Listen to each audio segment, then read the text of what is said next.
speeches accompanying for the program, for cancer program. Come one by one, come. Come here. Girl, come here. Come this side, girl.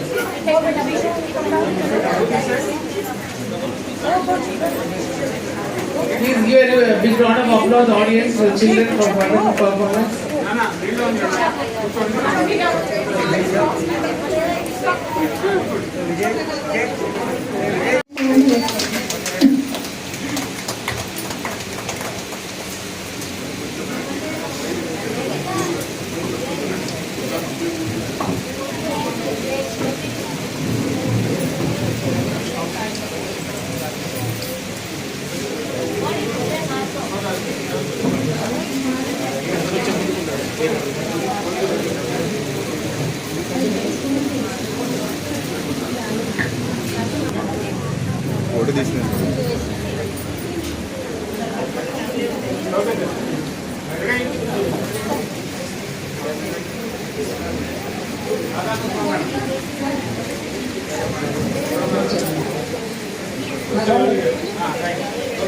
నేను చాలా సందర్భాల్లో లోతుగా విశ్లేషించుకుంటే అసలు ఈ కల్తీకి మూలం ఏంటి, ఎందుకు జరుగుతా ఉంది అని ఆలోచిస్తే నాకు ఫైనల్గా చిక్కింది ఏంటంటే మానవ జాతి మనసు కల్తీ.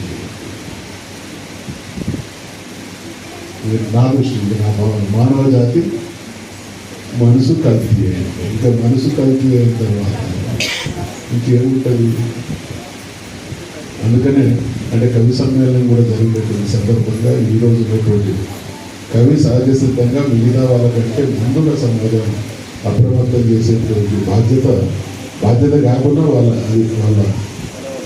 అలవాటుగా లేదా ఇంకొక రకంగా భావించి రాసేటువంటి మనస్తత్వం సమాజ హితాన్ని కాంక్షించేటువంటి విలక్షణ గుణం రచయితల కౌరకుండేటువంటి గొప్ప వరం. కాబట్టి ఈ సందర్భంగా అటువంటి సాహిత్యం రావాలని మనస్ఫూర్తిగా కోరుకుంటూ మురళికి మరొకసారి చాలా చాలా అపురూపమైనటువంటి కార్యక్రమం.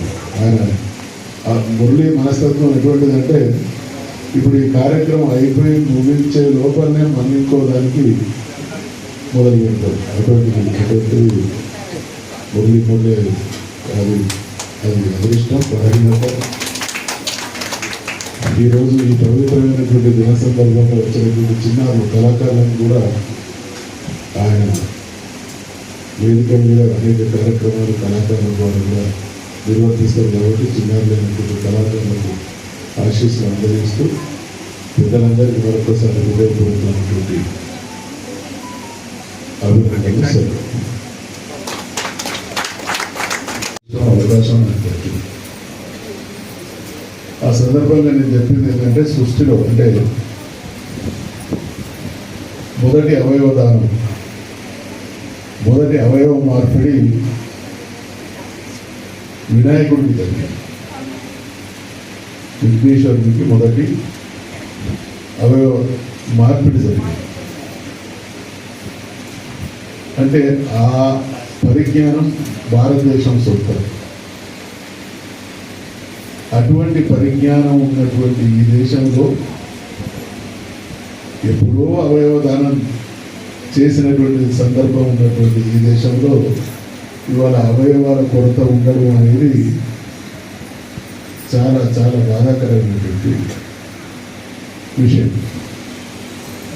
శాస్త్ర సాంకేతిక పరిజ్ఞానాన్ని చాలా గొప్పగా అభివృద్ధి చేసి మా వాళ్ళ ప్రాణాలు కాపాడాలి, అవయవం లేనితో అవయవ దానం లేక సమాజంలో ఏ ఒక్కరు కూడా బాధపడకూడదు అనేటువంటి పట్టుదలతో శాస్త్రవేత్తలు డాక్టర్లు నిరంతర పరిశోధన చేసి శాస్త్ర సాంకేతిక పరిజ్ఞానాన్ని ఆ స్థాయికి తీసుకుపోతే మన ప్రాణం పోతున్నదని తెలిసి కూడా ఎదుటోళ్ళ ప్రాణాన్ని కాపాడేటువంటి సంస్కారం ఆ వ్యక్తికి కానీ ఆ వ్యక్తి కంటే ఆయన ఏ స్థితిలో ఉండడం తెలియదు. కాబట్టి మిగతా వాళ్ళకు ఆ బాధ్యత లేకపోవడం అనేది సరైనది కాదు. ఈ మధ్యకాలంలో మనం చూసినాం అంటే అవయవదానం కొరత ఎంత వేధిస్తున్నది మానవ జాతిని అని అంటే ఆ మధ్య చూసినాం అవయవ మార్పిడి, అవయవాల అందుబాటు, ఈ క్రైసిస్ నుంచి ఓవర్కమ్ కావడానికి ఏమైనా మార్గాలు ఉన్నాయని అన్వేషిస్తున్నటువంటి డాక్టర్లు పంది గుండెను మనిషిగా మార్చింది.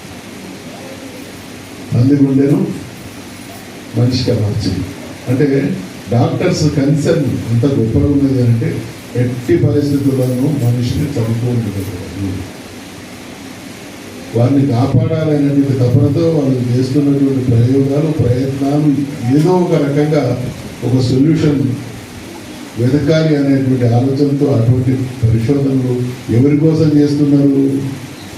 పందిగుండెని ఏ మనిషికైతే పెట్టిండ్రో ఆ డాక్టర్ తన కోసం కాదు కదా, తన కుటుంబం కోసం కాదు కదా, సమాజ హితం కోసం. ఈ భూమి మీద మానవ జాతి జీవనదుల తన ప్రవాహం కొనసాగిస్తూ ఉండాలి, కంటిన్యూ అవుతూ పోవాలి అని అంటే మనిషి బ్రతికుండాలి. కాబట్టి మనిషికి ఏ సమస్య అయితే మనిషి బ్రతకలేనటువంటి దుస్థితిని కల్పిస్తున్నదో ఆ సమస్య నుండి ఈ జాతిని బయటపడేయాలనే ప్రయత్నం వారు చేస్తూ ఉన్నారు.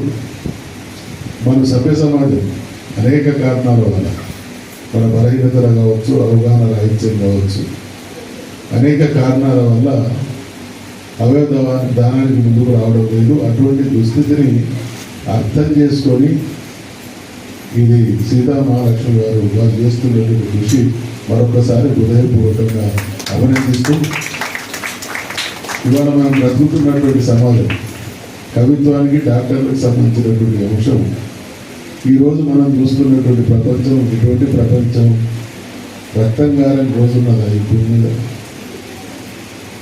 దేశాల మధ్య యుద్ధాలు జరిగిన రోజులుగా, బాంబులు మిసైళ్లు పడిన రోజులు ఉన్నాయి.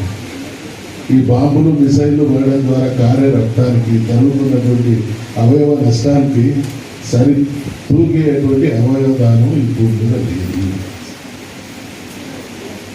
కాపాడే వాళ్ళు ఉన్నారు, వాళ్ళ ప్రయత్నం నిర్విరామంగా కొనసాగుతున్నప్పటికీ పాలకుల లేదా ఆధిపత్య దురహంకారం వల్ల భూమి మీద యుద్ధాలు జరుగుతూ ఉన్నాయి. అనేక వేల మంది రోజు క్షతగాత్రులు అవుతూ ఉన్నారు, అనేక వందల మంది నేల కొరుగుతూ ఉన్నారు.